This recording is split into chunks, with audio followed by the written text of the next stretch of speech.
Thank you for joining us. I'm Marielle Mohs, and here at WCCO, we're celebrating the highlights of female athletes in this new digital segment called WoMN in Sports.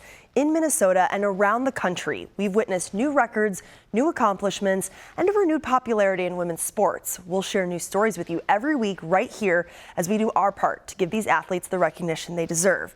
Here are some stories we've been following this week. First, women's rugby is taking over the country. I met with the athletes growing the sport in the Twin Cities. Plus, we're diving into the rich history of women's basketball here in Minnesota, all thanks to a brand new exhibit. Also, you've probably heard of Paralympic swimmer Mallory Wegman.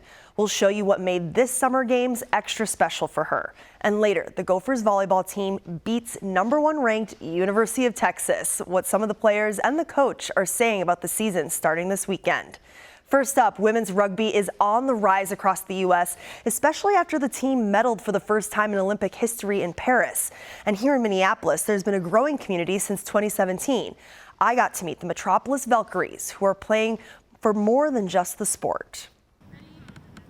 I started playing for the Valkyries straight from high school. Ayani Diavalar is the youngest member of this team. When I came here, all I knew was to pass the ball and run.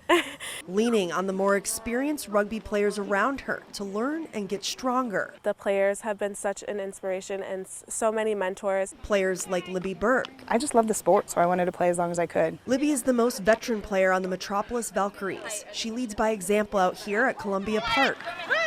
I just try to go out there and set a tone and then hope that people can help play off of that. Not only showing others what's possible on the field, but also in life as an athlete. She's a mother of 2 and took time away from rugby to build her family. That was kind of one of my big things of coming back after having kids, was just to show everybody, like especially like my teammates, that like you can go do the thing, and if you want to, you can come back. Right now, the Valkyries have 4 teams in their league, including themselves, which doesn't give them as much competition as they'd like. They say awareness is key to growing this league. That attention grew with the women's U.S. Rugby Sevens team medaling for the first time ever, getting a bronze in Paris. Alana Marr went viral for addressing sexism she faced during the Olympics. She's now become the face of women's rugby and landed the Sports Illustrated Swimsuit digital cover photo. I think it's wonderful. I mean, the amount of awareness she's brought to the sport for women's rugby, I think, is absolutely amazing. Each player out here shows up for a reason bigger than the game. It gave me something to believe in and something to keep me going in life. For Libby, she plays for her kids now, especially her daughter. Just to show her, like, women can do all the things, right? We can be strong, we can be smart, we can be competitive. The name Caitlin Clark is synonymous with women's basketball globally, and she stands on the shoulders of many women who came before her, some of who played basketball right here in Minnesota. And now those trailblazers are being showcased in a new exhibit. I got to visit the Minnesota History Center this week, where they are opening a new exhibit called Girlhood, It's Complicated. It shows the vast history of girlhood in America, but there's a section of the exhibit that's focusing just on women's basketball in Minnesota. One of the incredible women who curated some of the artifacts for it is Dorothy McIntyre. She's been an advocate for women's sports most of her life, first as a teacher and then becoming the first woman to be employed by the Minnesota State High School League and even champion Title IX equity in our state. Dorothy explained to me why this exhibit is so important and what she thinks people will get out of it. When they walk around, I think I'm going to hear them saying, "I never knew that. I think I should go home and talk to my mother or my grandmother and see if they had some history back then. Maybe were they denied the opportunity to play, or were they some of the early state champions?" I want to hear a measure of respect coming for the last 100 years that girls and women have been playing basketball and other sports. Because the biggest struggle has been to gain the respect of the public. You know, we would say, we want to play in a big arena, and they would say, you don't have crowds big enough. It's not necessary. No, it is. They need to play in as big an arena as the boys do. That's what will give them respect. And so what I want to hear is, now I understand.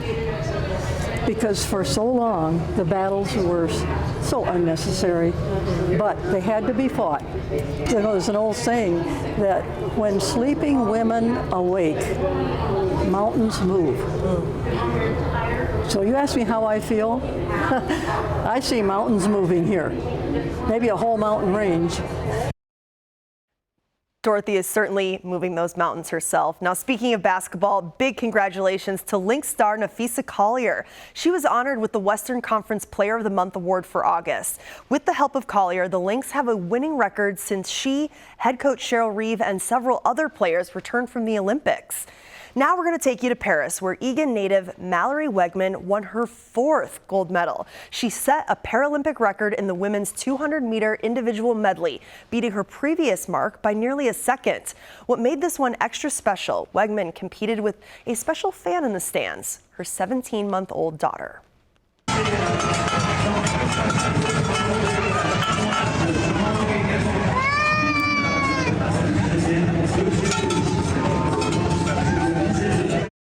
So cute. Despite this being Wegman's 4th Paralympics, it's her first as a mother, yet she was still able to make history.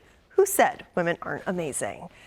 Big congratulations to her, and we also want to congratulate 2 other swimmers who competed at the Paralympic Games, Summer Schmidt and Natalie Sims. Both are from Minnesota, and even though they didn't medal, we are still in awe of everything you 2 have accomplished just to be there. We'll break down women's wheelchair basketball and sitting volleyball in next week's edition of Women in Sports.